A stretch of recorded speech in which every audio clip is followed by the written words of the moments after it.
Ыр дегенде өлөмүн, ырды жандай көрөмүн деп улуу апыз өзүнүн ырга болгон мамилесин даана сүрөттөп өткөн эмеспи?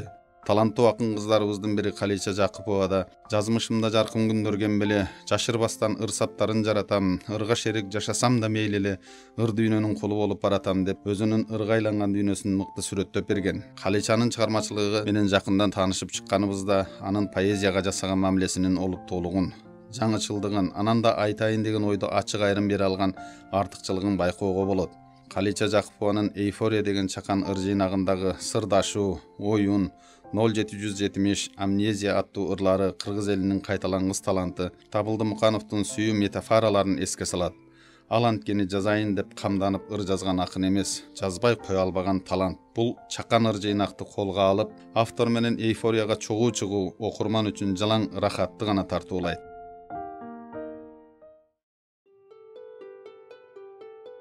Мурун мындай эмес элең сөзүңүз мен ойлонту. Мурун кандай элеммен? Ырас балким өзгөрүүмдү сездиңиз, суурубаса сөзүм чыкпайт тереңден. Күрсүнүүлөр, бул ааламдын жүгүндөй, көңүлүмдө алай дүлөй борошо, адат болуп бараткан сейт билинбей, адамдардан алыс жүрүү обочо. Кейип эстеп, өткөн кеткен катамды, кездеримде иштен баарын жериген, шаң чакырган көздөрүмөн качанкы шайрылыкты таппай калдым эммен. Мерчеми жок үмүт жолун көздөтпөй, мезгилдерге койбой сезим күнөөсүн, сактай алсаң сактап калчы өзгөртпөй, сизге жакса тең мурунку мүнөзүм, билбейм азыр мурун кандай элеммен.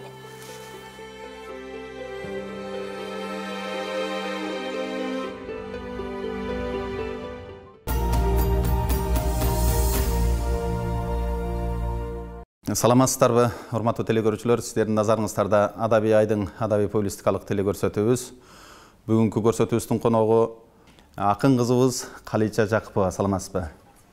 Калича, адегенде могуки китепти ачып караганда эле өзүмө сын деп баштаптырсыз да. Анан ушул жерде айтып атасыз, ушул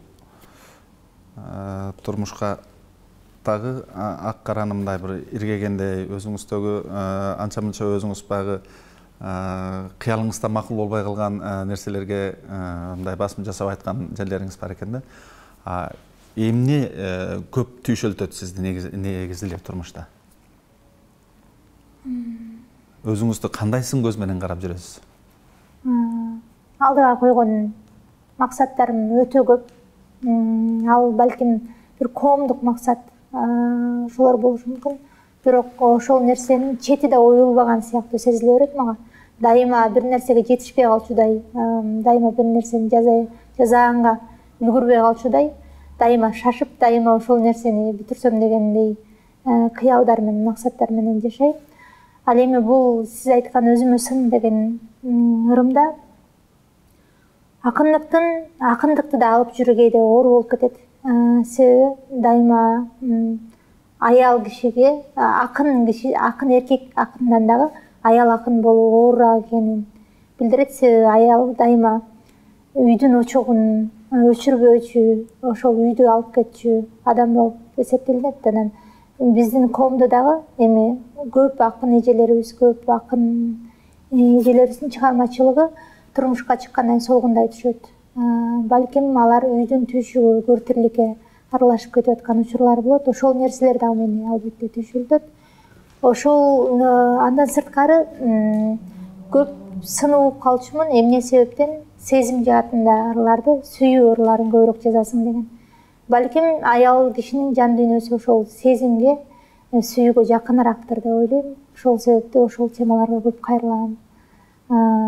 Ошол нерсени ошол өзүмө сын деген ырды ачып бергим келет. Бул жерде дагы мына сиздин чыгармачылыгыңыз менен китебиңиздеги ырларыңыз менен таанышып, карап, көрүп чыкканда чындыгында кандайдыр бир кол жетпеген бир махабаттын баянын окуп түшүнүүгө болот да. Бизде мына Расул Гамзатовдун бир мындай деген сөзү бар да.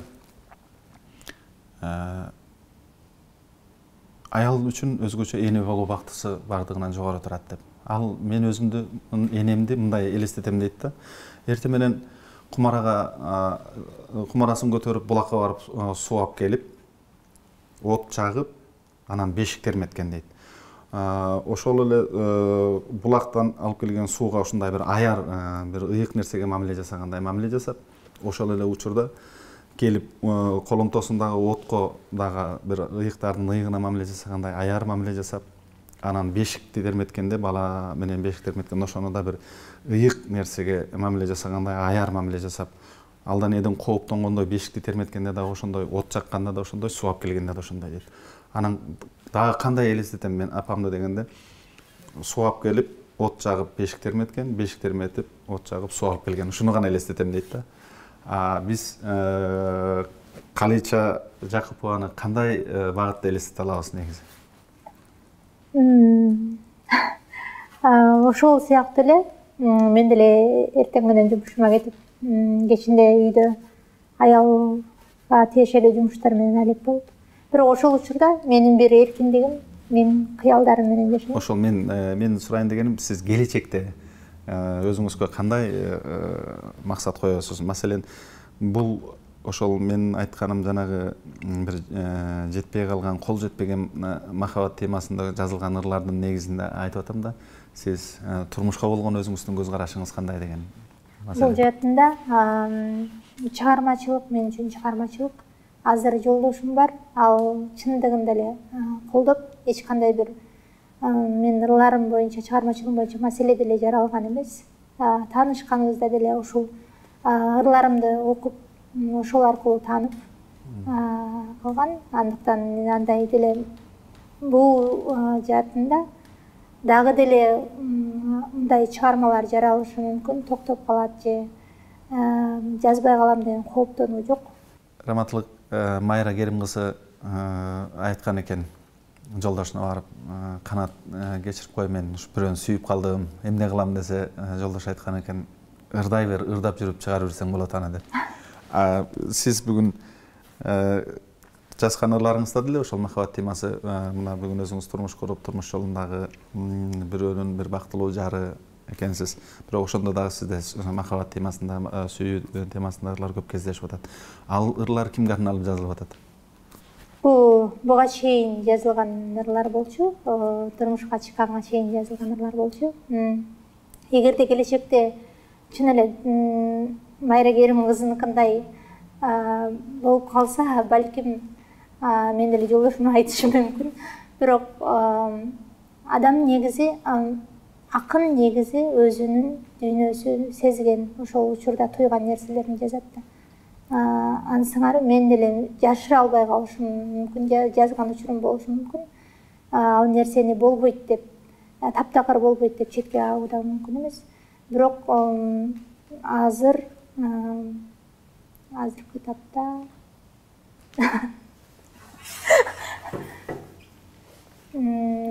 тапта жолдошума арналган ырларым көп. Демек, азыр бактылуумун, азыр сүйүүгө жеткен чагым. Биздин мына улуу жазуучубуз, кыргыз элин дүйнөгө тааныткан Чыңгыз Айтматовдун мындай бир сөзү бар да. Бир чыгарманы жаратканда бүтүндөй жан дүйнөңү ошол чыгармага арнап, ошол чыгарма менен түгөнүп бүтүшүң керек. Ал эми жаңы чыгарманы баштаганда ошол чыгарма менен жаралып, кайрадан жаралышың керек деген. Сиздин дагы мына ырларыңызды окуп отурганда кандайдыр бир поэтикалык арыштын кенендиги, узундугу байкалат да. Бирок ошону кээ бир учурларда баягындай бир кээ бир кыска ырлардан да эмес, ошол поэтикалык ыргактын алыстыгы дагы эч мындай бир тажатпаган, ошол өзүнүн формасына, өзүнүн көтөргөн жүгүн, мазмунун сыйдыра алган ырларды кезиктирип, мында мен сиздин китебиңизден, сиздин чыгармачылыгыңыздан, сиз дагы ошол жан дүйнөңүздү биротоло арнап, ошол биздин Чыңгыз Айтматов айткандай, жан дүйнөңүздү биротоло ошого арнап жазган ырлардан окуп берсеңиз. Күү болдум, онуң да чертилбедим. Күтүүнү түнөк кылган мейкинде мен, эртең кеч балким сени сүйбөй калам. Эгерде билсең бүгүн эркиңде мен. Сыр кылам, сыпатыңды жазганымда, сызылып карегимден жаш тамууда. Азыр сен сүйөт дейсиң түбөлүккө, а бирок эртең балким башка мында. ызадан ыйлап өңдөн азбай анан, ырларды сагарнап жазбай калам, бактылуу кылып сенче сүйбөсөм да, башкага көктөмдөгөн жазга айланам. Анда кеч апкарыса гүл жүрөгүң, айгине билем дайым сүрдөгөрүм, өмүргө башым дейп акырындан, өзүңдү унутууга үлгүрөрмүн. Күү болдум, обонуң да чертилбедим, күтүүнү түнөк кылган мейкин демин, эртең кеч балким сени сүйбөй калам, эгерде билсең бүгүн эркиндем. Жакшы экен. Негизи эле поэзия деген сиз үчүн эмне? Поэзия мен үчүн кесип эмес, поэзия мен үчүн кандайдыр бир максатка жетүүчү жол эмес. Мен үчүн поэзия кыял аралашкан өзгөчө бир дүйнө. Ошол дүйнөгө киргенде кадимкидей өзүмдү эс алып, өзүмдү эркин алып жүрө алган. Казак акындары менен ошол ийримдерге катышып, алардын чыгармачылыгы менен жакындан таанышып жүрөт экенсиз. Сизге кандайдыр бир эки элдин адабиятындагы айырмачылыктардан кандай бир таасир калды ушул багытта? Бул багытта мен мындай деп айткым келет да. 2014-жылы Шабытка барганда жаш казак акындары менен таанышып, достоштук, бирок алардын мага бир сөзү намысыма тийди. Силерде кайсы акын бар, акындарда акындар жок да деген сыяктуу сөз айтышты. Ошол нерсе мен аябай бир эсе намысыма тийсе, экинчисинен биз ошол адабиятыбызды жеткизе албай жаткандыгыбыз мени бир эсе уялтып өттү. Экинчиден өзүм ошол кезде дагы бирок бир эсе сыймыктанып алганым, биз алардын акындарын көп окуганыбыз билинди. Балким азыр интернеттен окусак болот, Алматы калаасы жакын барып келип деле окусак болот. Албетте алардын адабиятындагы өзгөчөлүктөр бар. Алардын азыркы заманга ылайыкташып модерн поэзия деп коебуз, жаңычылдык көз караштагы поэзияга басым жасап атышкан экен. Андан сырткары ой чабытынын, кыялдарынын эркиндиги мени бир аз кубандырды. Жалпы жолунан Борбордук Азияда ой чабыттын, кыялдардын эркиндигин бизди аябай жогору баалап келет. Кыргыз Республикасындагы сөз эркиндиги ошол эле учурда биздин ой чабыт, кыялдарыбыздын бийиктигин алар маселен убагында ошол эле биздин Жолон Мамытовдорго, Турар Кожомбердиевтерге, Курбаналы Сабыров, Бегеназ Саартов ошол бир мезгилде бир кылка өткөн акындарга көп суктанып келген учурлар көп кездешкен. Бүгүн демек биздин ой чабыттар алардыкына караганда бир аз эмне жагысы менен айырмаланып атат дейм да. Жок, ой чабыт дегени мисалы абстрактуу жазуу деп коебуз, метафораларды колдонуп жазуу. Мисалы үчүн алар кыялданганда асманды кызыл кылып көрдүм деп кыялданган учурлар болот. Бизде асманды көк болсо, асман көк деп эле ошону менен токтоп калабыз. Алар болсо жок, мен көргөн асман кызыл, күн болсо жашыл деген бир өзгөчө бир абстрактуу кыялдануулар. Метафоралык эпитеттерди демек көп колдонгон учурлар болот экен да. Өзгөчө ошондой эркиндик беришет экен өздөрүнө. Ал эми бирок албетте сиз айткандай сөз эркиндиги жагынан биздин акындар чынында бактылуу деп айтсам болот. Бардык темага эркин кайрылып, бардык темага кире алабыз. Жакшы. Маселен, бул жаш таланттардын китебин колуңа алганың деле азыркы мезгилде бир ушундай бир трафарет сыяктуу бир сөзсүз баш сөз менен башталат да китептер. Сиздин китебиңизде мен баш сөздү көрө алган жокмун. Эмнеге сиз бул өзүңүздүн жалпы муун бараткан нерседен четтеп өттүңүз баш сөздөн? Дүйнөлүк адабиятты окусам көпчүлүгүндө баш сөз жок. Мен баш сөздү мындай жол ачып берүү катары гана көрөм. Эгерде кимдир бирөөнүн талантына таянып, кимдир бирөөнүн атына таянып чыгаргысы келгендей сезилет да мага. Баш сөз өзүм жеке оюмда. Таяныч катары кабыл алышы, э? Балким ошол нерсени өзүнүн нукура талантына таянып, эгерде китептеги ырлар мыкты болсо, ал китеп окулбай калбайт. Жакшы. Эми дагы бир мындай мүмкүн оңтойсуз суроо. Турмушка чыккандан кийин мына бул эйфория өттү бир доор, бир мезгил. Турмушка чыккандан кийинки махабат темасы кандай болуп атат бүгүн? Турмушка чыккандан кийинки махабат темасы деле жазылып атат. Эч кандай бир көпчүлүк адамдар турмушка чыгууну бир доордун бүтүшү катары кабыл алат. Мен де тескерисинче бир доордун башталышы катары кабыл алганга аракет кылам. Эч кандай бир чоң өзгөрүү болуп кетет же чектелип калам деп өзүмө дагы чек койгон эмесмин, мага дагы чек коюшкан жок. Мурда кандай эркин жазсам, азыр деле ошол чыгармачылыгымда эркиндикти кармап атам. Мауреке, ата-эне темасына келгенибизде, сиздин жанагы Момпосуй деген ырыңыз, анан Зерегенем деген ырларыңызды окуганда кандайдыр бир адамды ошол жаштыкка жетелеп кеткен ырдын күчүн тоюуга болот да. Ошо бала кезге кайрадан бир алып барып келген учурлар кездешет экен. Ошол ата-эне темасына кайрылууда кандай сөздөр менен иштөөдө кандай бир жеңилдиктерди туясызбы же оорлуктарды туясызбы? Маселен, ошол Турар Кожомбердиев айтат да, апасы жөнүндө жазганда, сен жөнүндө жазарымда ушул кумурскадай сөздөр чууруп келген учурларды байкайм деп айтканда, сизде кандай ушул? Мен өзүмдүн сүйүктүү акыным ошо сиз айтып өткөн Расул Гамзатов атын айтканы бар. Ата-эне мекен темасына кайрылуу өтө оор деп. Мен деле ошол кошулат элем.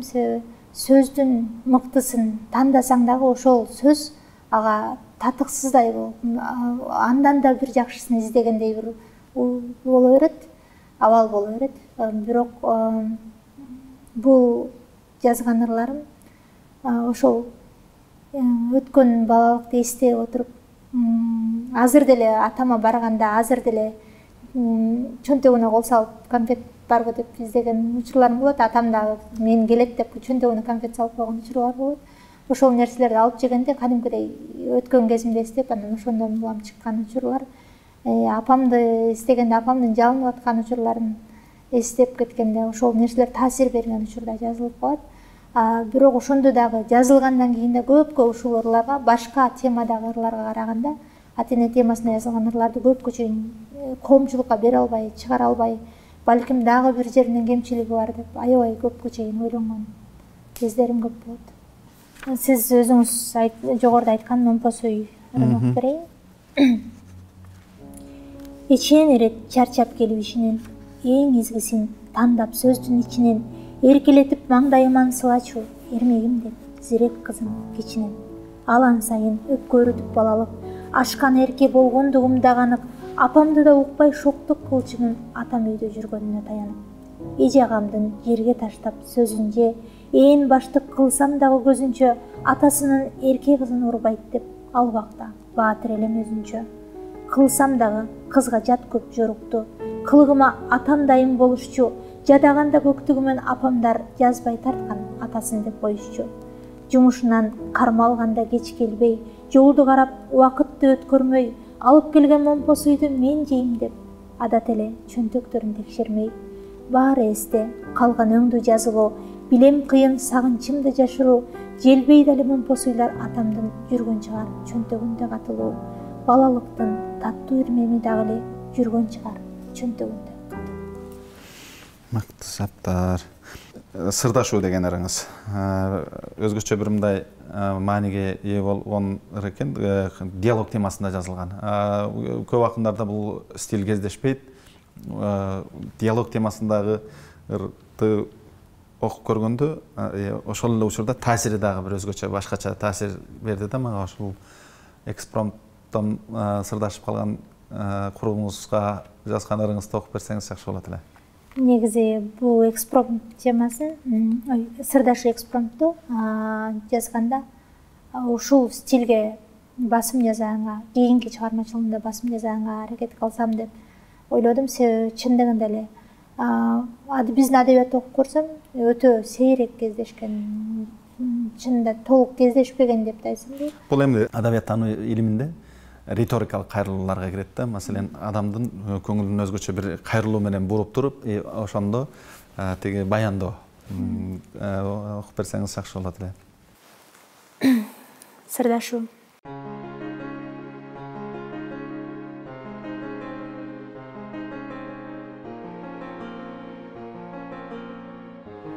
Бир адамды сүйөт дешет, чынбы? Чын. Анда неге жашыргансып кылмышың? Айтпай ичтен сана чегип, ой чегип. Не кыласың? Суроочу, койчу эми. Жакшы адамбы? Ал мен үчүн жакшыдыр. Болбосо кайдан чыкмак жакшыр? Чындап мени кызыктырып жазганың. Окуй берип элестетип алжанды периштедей эле көрө баштадым. Макул анда. Жазайын да жамандап. Жок, бирок сезилет ал укмуштуудай жазып койгон саптарыңдан агарнап. Не кылмаксың? Ага айтсаңчы. Ал билет. Суу эмес анан. Ойлодум бу жинди деп. Анда неге? Койчу курбум, кеңешчим. Айтсаң эми, аны билгим келет, ким? Аздетилген Асылжан ал жүрөктө. А бирок мен ага эч ким эмесмин. Түшүндүңбү? Демек түшүндүм. Жашоосунда мен бир ирмем өзүммүн. Тагдыр балким, жаштыгымда билинбей, таманында тапталууда изимден. Ойлондурбай, келечегим кечегим, ойлойм анын амандыгын, эсенин. Сүйүүбү ушул? Билбейм, мезгил көрсөтөр. Адашуу же анык сезим экенин.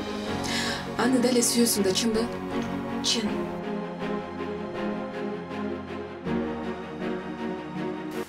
Жакшы. Дагы бир сүйүү темасындагы ырлардан окуп берсеңиз, карап. Кечириңиз. Жаралгансып бир сизден бул аламын. Жан дүйнөмдө жазыксыз убарамын. Үңүлгөнүм телефон жалгыз бөлмө, үмүт берип чалбаңыз суранарым. Бычактан курч болсо да өтүмүңүз, бүгүн баарын унутуп өчүрүңүз. Кургуялды ээрчиген акылсызмын, Кудай үчүн анымды кечириңиз. Кезигүүбүз тагдырдан белек эле, көңүлдөгү көп ойлор себеп эле, бүт ааламым сиз болуп калсаңыз да, бирок сизди сүйбөшүм керек эле. Кол жетпеген алыссыз башка жандай, коомайланам боло албай башкалардай, капилеттен жолуксам качып жөнөйм, калбайын деп сезимим башкара албай. Ашык жанга баарысы солуу тура, арбалганда арзуунун кулу тура, эми тилейм Кудайдан сизди эстебей, эрким жетсе экен деп унутууга. Күндө тилейм Кудайдан сизди эстебей, күчүм жетсе экен деп унутууга. Жакшы саптар. Нореке, бизде эми өзгөчө чыгармачыл адамдар кандайдыр бир шартта бирөөлөргө таасирденебиз. Таасирленип, бизден мурунку өткөн доордогу акын жазуучуларга же болбосо өзүбүздүн замандаш акын жазуучуларга таасирленген учурлар болот. Сиз өзүңүз ушундай таасирленген учурлар болду беле? Таасирленген учурлар болгон. Өзгөчө күмүш кылымдын акындары деп коебуз. Ошол орус адабиятынын өзгөчө сүйүү окуучумун.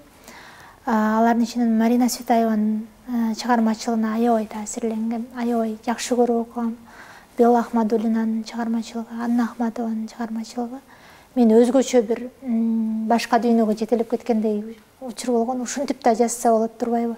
Ушунчалык бир эркиндикти көргөм алардын чыгармачылыгынан. Балким менин чыгармачылыгымдагы болгон эркиндик дагы ушулордун таасиринин алынан деп ойлойм. Ошол Светаева, Анна Ахматовалардын чыгармачылыгы менен биздин аял акындардын чыгармачылыгында айырмачылыгын салыштырып же бир окшоштуктарын байкай алдыңызбы? Байкай алдым. Биринчиден кыргыз аял акындарында бизде кыргыздарда менталитет башка. Бир аз уялуу, тартынуу, баары бир чек турат. Чек тургандай сезиле берет. Андан сырткары жана айткандай бир турмуш курганга чейинки поэзиясы башка, турмуш кургандан кийинки поэзиясы да башка болуп калат. Эмнегедир Ахмадуллинанын же болбосо Цветаеванын чыгармачылыгынан андай нерселерди көрбөйм.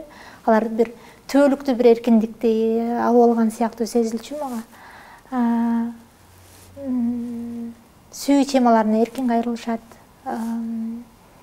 турмуштук темаларга эркин кайрыла алышат алар.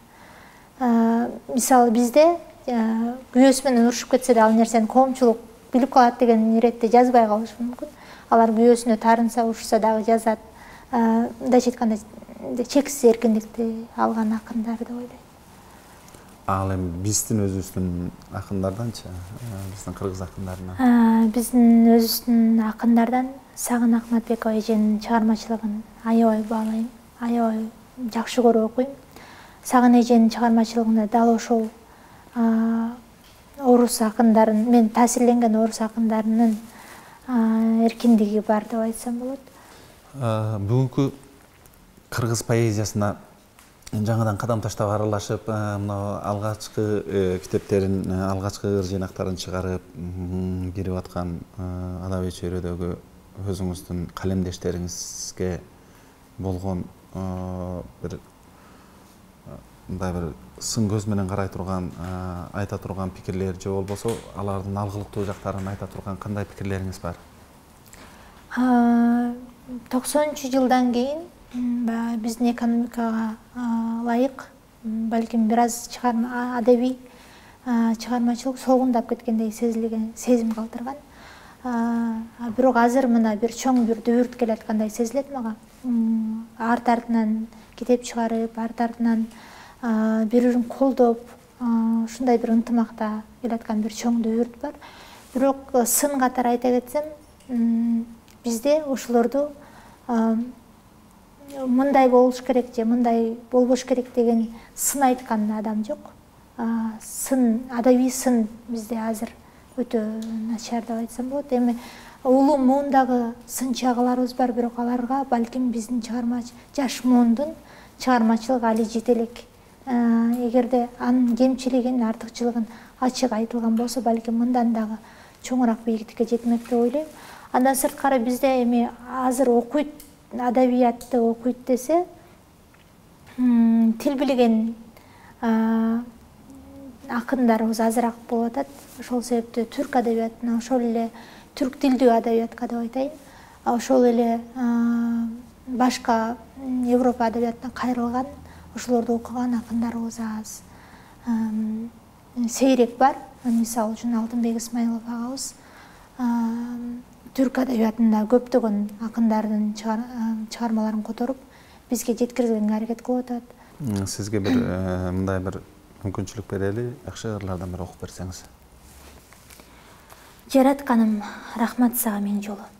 Жакындарым жандап эсен жүргөнгө, бар нерселер үчүн азыр колдого, бактылуумун билгенге.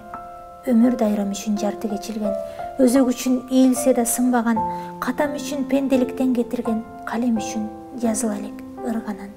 Күйүт үчүн сабырым да сыналган, күндөр үчүн жакшы мейли жаманы, күлкүм үчүн ыраазымын кубанган, кегибейин тартсам деле сананы. Достор үчүн кыйын күндө колдогон, душман үчүн чабып чыккан бутумдан, тынчтык үчүн жан дүйнөмө орногон, тагдырдагы бороон үчүн учурган. Жолдор үчүн баскан кезде караңгы, жарык үчүн жашоомо түз тийбеген, жактыргандар үчүн мени качанкы, жандар үчүн дагы рахмат сүйбөгөн. Түмөн сыноо коштосо да кадамды, түйшүктөрдү тартсам мейли күндөгө, жакшы көрөм сен жараткан ааламды, жакшы көрөм сен жараткан дүйнөнү. Рахмат. Калича, сизге чыгармачылык ийгилик каалайбыз. Ушундай жакшы поэтикалык саптар менен көрсөтүүбүздү жыйынтыктасак, бизге бөлүнгөн убакыт дагы соңуна чыгып калды. Урматтуу телекөрүүчүлөр, Адабий айдын адабий публистикалык телекөрсөтүүбүз ушуну менен соңуна чыкты. Саламатта калыңыздар.